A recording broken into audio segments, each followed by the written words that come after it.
Hello guys, welcome to my channel. Ngayon guys, dito naman tayo sa strawberry farm dito sa Baguio guys. Ito naman dito guys, mas mura dito mamimili ng mga pasalubong guys. Diyan kami namili sa Kuya Ramil.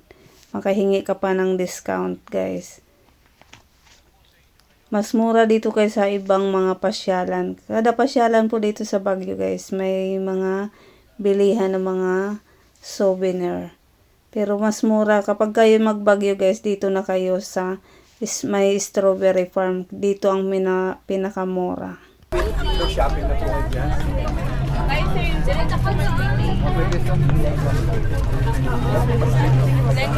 Pero bumili na po kayo. Yung mga gusto nyo souvenir, bili na po kayo.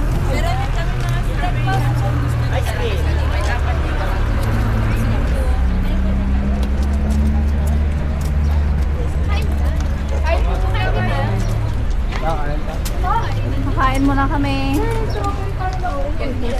Naubos ba mga cards mo? Sabi mo, edit mo yung video. Doon tayo sa palamit mo. Dito daw. Pagkatapos pala namin kumain guys, nagpicture-picture na rin kami dito sa malaking strawberry guys.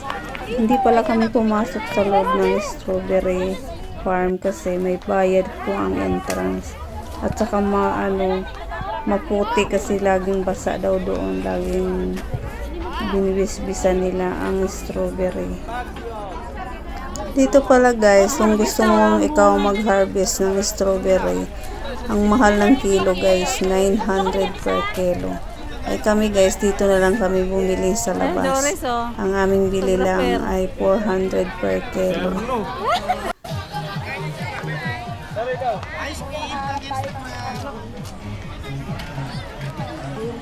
Trak!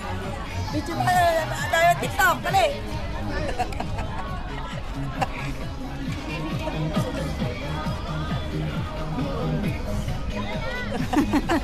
Naka-video yan? Video yan. Naka-video? Ako kumbit eh. Nag-tiktok na kayong dalawa? TikTok tayo, Mario, dali! Dali! Tayo dapat, dali! Papabidyo tayo, dali! Dali!